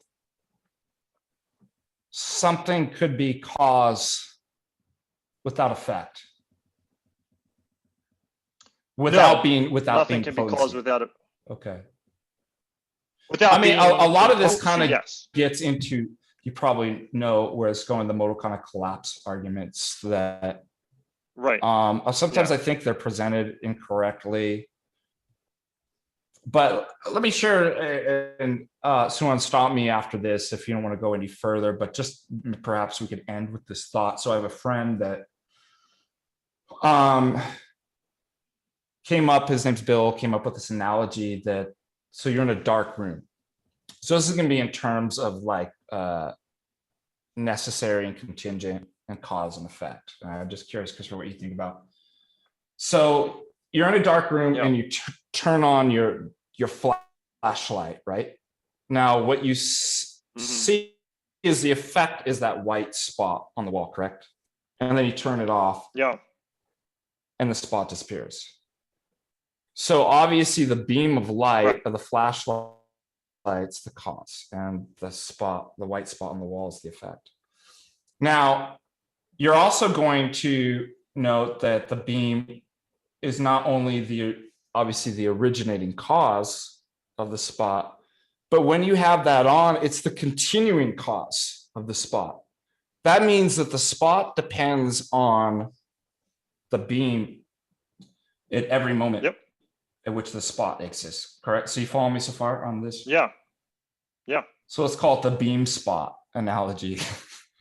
And the beam spot analogy is obviously analogous to the divine creating universe existing. So, by the way, this ends up becoming a concern for us with absolute divine simplicity that we think that and the energies gets out of. That's one reason why I bring it up. But I just kind of curious, I won't go too far deep into it, but just how he fleshed this out. So now imagine, since we say that the spot depends on its existence, on the existence of the being, and it's not vice versa. So the contingency, so we're talking now about contingency of that spot, depends on the contingency of the being. If the spot's contingent, then so must be its cause. Because at any time t, the light's on and the spot appears, right? So to say that the spot is contingent is to say that at t might not have existed. So now I'm building all this because in light of kind of the burning bush or anything in the kind of created order. So that we'd say, obviously, if the spot didn't exist or the burning bush didn't exist, then the light would not have, or the cause, not been on at t. And it would be absurd to say that both the light, that it's actually a cause in actuality and not potency,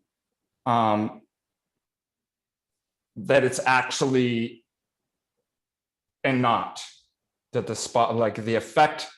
So to say that like the light's on at t, i.e.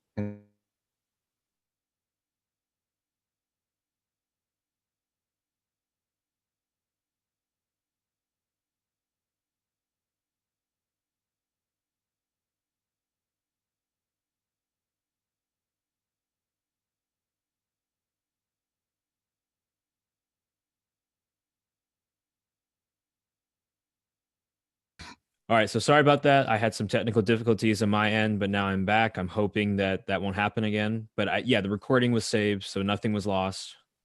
All good. Okay, so I left off on Father Deacon finishing out the analogy, and then I guess you gentlemen were talking while I was gone. So yeah, Christopher, you just start back over. Yeah, sure, Christopher. Sorry about that.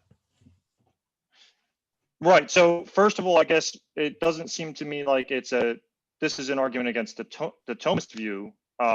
This is going to be an argument which, if successful, is going to be a problem for any view on which God, as a necessary being, is the cause of created things which are contingent.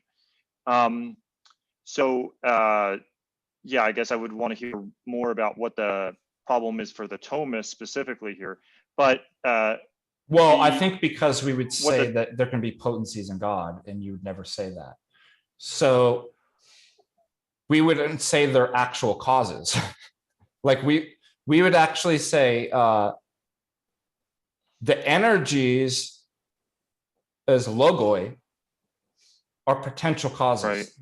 There's potency and the dunamis, the powers, or something probably akin to second potency, first actuality in Aristotle, something like that. That are actualized by God, like the essence of God, like what St. Maximus calls thought wills.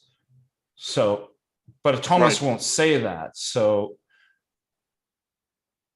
therefore, yeah. Well, the reason the Thomist doesn't want to say that is because if you say that there are potencies in God, in his energies, in your case, then the question arises of what actualizes those potencies, right? And I guess it would be open to, is the view here that what actualizes the potencies in the divine energies is the divine essence? Is that how it's the will, and will's a property of essence is what right. So there's nothing in, because will is not identical with essence, it doesn't have that kind of like couched out in that kind of, it's not necessary. So it's absolute, it's not even bound by the will's not even bound by the essence, even though it's a property of the essence. So we wouldn't say that God's will is identical with his essence. So the property, as opposed to his person, it's a property of, it's willed through his person, through the logoi, and then it's actualized. So again, we can speak about them being, well, the logoi are both actuality and potency, right? So they're Sure. actuality in the sense that they're uncreated, but they're not activated. The will has not moved through them to. So the cause of that would be coming from God, or for the will of God that actualizes. And so it seems to me like that gets around the whole kind of idea of necessity, and certainly something, if like you said, that if God is pure act and every predicate is identical with his essence, one of those is God is, creator or something like that, eternally, right?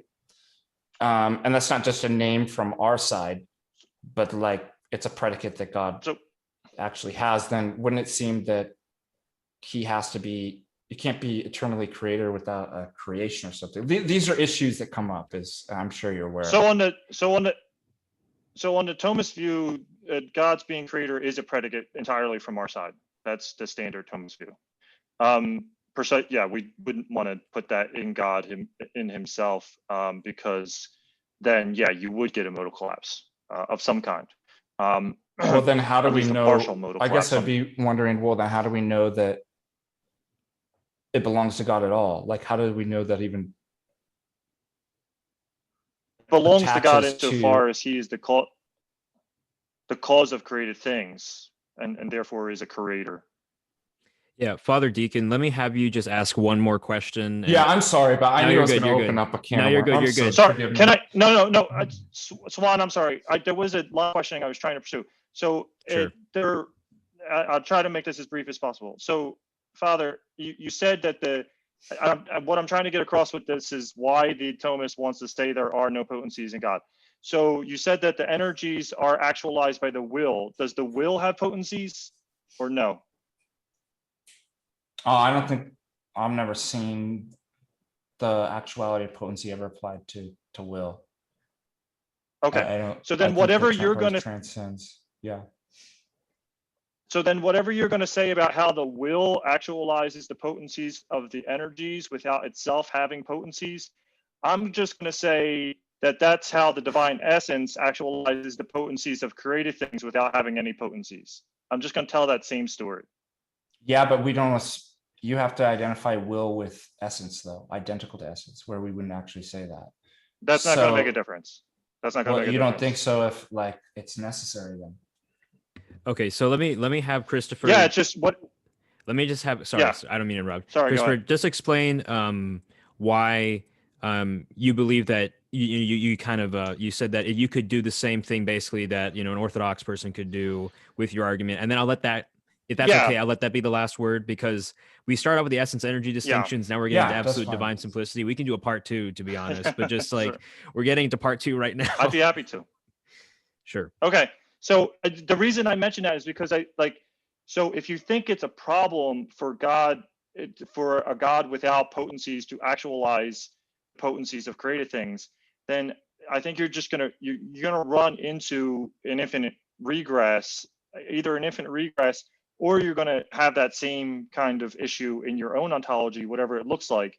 Because if you say, well, in order for God to actualize the potencies of created things, God must himself have potency, at least in his energies or what have you, then I'm just going to say, okay, so what actualizes those potencies? And you'll say, it's this thing, whatever X, we'll call it X, whatever that might be. And then I'll say, okay, does X have potencies? And you can say, yes or no. Let's just suppose you say, yes, it does. And I'll say, what actualizes the potencies of X? And you say, oh, well, that's Y. And I'll say, does Y have potencies? And just say, yes, right? And then you say, okay, Z is, so what actualizes the potencies of Y? Well, Z does. Z actualizes the potencies of Y. And obviously you don't want to continue in this way. At some point, you're going to want to say that we reach a point where the actualities of something are, the potencies of something are actualized by something which itself does not have any potencies. And if at that point, anybody who eventually says that, which you're going to have to say if you don't want to face an infinite regress, is going to have to tell a story about how something that doesn't have potencies actualizes the potencies of something that does have potencies. And the point I'm just making is, if you have to tell that story, then you're in the same boat as the Thomist when it comes to the same boat as the Thomist, who has to explain how the essence of God, which is totally without potency, actualizes the potencies of created things.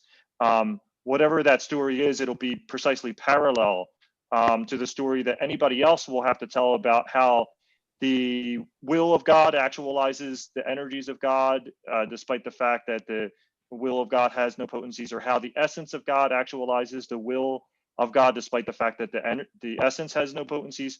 Wherever you stop the chain, you're going to have to tell a story about how something that doesn't have potency actualizes other potencies.